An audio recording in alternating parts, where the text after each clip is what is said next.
देश की एक बड़ी आबादी को रोजी रोटी के संकट से बचाने के लिए केंद्र सरकार ने जो रियायती दिशा निर्देश जारी किए हैं उनका स्वागत है। दिहाड़ी मजदूर और स्वरोजगार करने वाले मेहनतकश बड़ी उम्मीद लगाए बैठे थे और सरकार ने उन्हें निराश नहीं किया है। यह भी अच्छी बात है कि सरकार ने जितने भी व्यवसायों या सेवाओं को रियायत दी है उन सभी में सोशल डिस्टेंसिंग को बुनियादी शर्त करार दिया है। सभी को यह समझ लेना चाहिए कहीं भी भीड़ जुटाने या आसपास रहकर काम करने को मंजूरी नहीं दी गई है।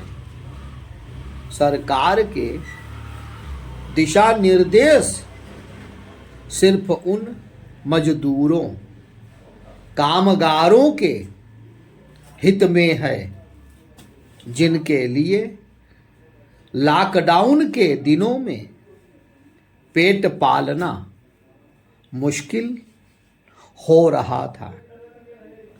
विशेषज्ञ यही आशा करेंगे कि 21 अप्रैल से लागू होने वाली इन रियायतों का लाभ सिर्फ वही लोग उठाएं जो वाकई बहुत ज़रूरतमंद हों। जिन प्लम्बर, बढ़ई, आईटी और इलेक्ट्रॉनिक्स मैकेनिक, मोटर मैकेनिक इत्यादि को छूट दी गई है वे स्थानीय प्रशासन से मंजूरी या कर्फ्यू पास प्राप्त करने के बाद ही काम पर निकल सकेंगे। ई कॉमर्स ऑपरेटरों द्वारा उपयोग की जाने वाली कुरियर सेवाओं और उनके वाहनों को भी अनुमति दी गई है। यह भी अच्छी बात है कि राज्य सरकारें अपने हिसाब से रियायतों को घटा बढ़ा सकेंगी। दूध, सब्जी, दवा, राशन आदि जरूरी वस्तुओं की आपूर्ति श्रृंखला और पैकेजिंग उद्योग को भी रियायत देना जरूरी था। भवन निर्माण उद्योग में जो रियायत दी गई है उसके अनुसार ग्रामीण इलाकों में निर्माण की गतिविधियां शुरू हो सकती हैं। दूसरी ओर शहरों में सिर्फ वही बिल्डर निर्माण कर सकेंगे जो मजदूरों को निर्माण स्थल पर ही रख सकते हैं। यह सरकार की मजबूरी है कि बैंक, एटीएम, पोस्टल सेवा, पोस्ट ऑफिस खुले रहेंगे। मांग के अनुरूप ही सेबी और बीमा कंपनियों को भी अनुमति दे दी गई है। ताजा रियायतों से सर्वाधिक लाभ ग्रामीण अर्थव्यवस्था और उन मैन्युफैक्चरिंग इकाइयों को होगा जो शहर के बाहर स्थित हैं।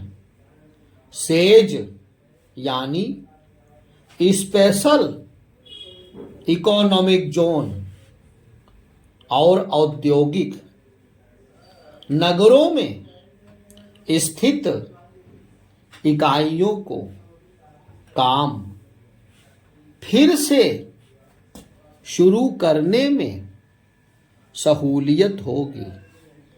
सेज के तहत निर्मित इकाइयों के लिए यह दोहरी परीक्षा की घड़ी है।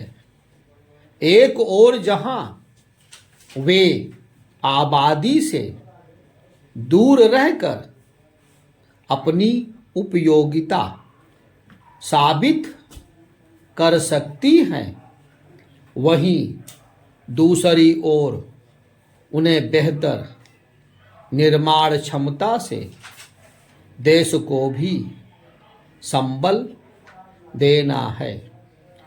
कृषि और कृषि उद्योगों को काम शुरू करने के लिए रियायत दी गई है तो आश्चर्य नहीं।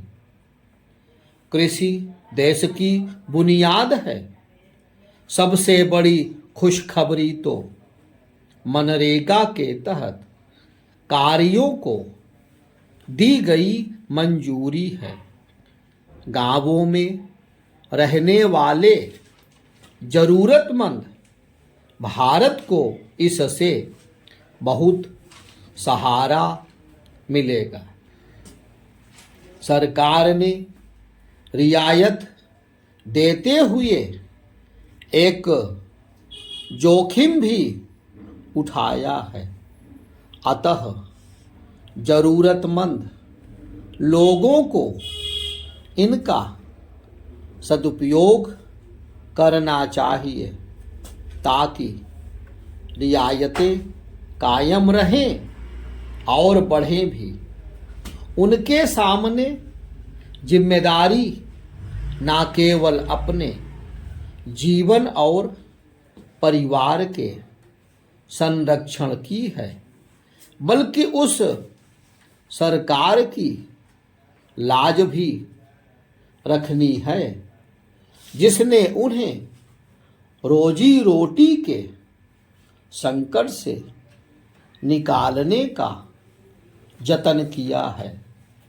आने वाले दिनों में संभव है लॉकडाउन अचानक खत्म ना हो।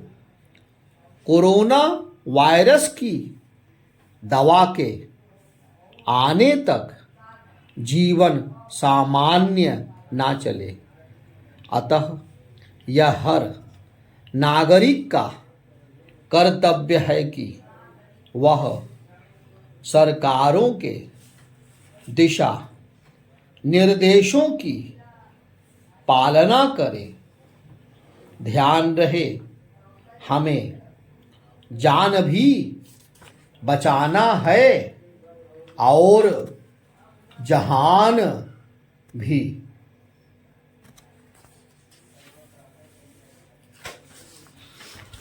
करिए।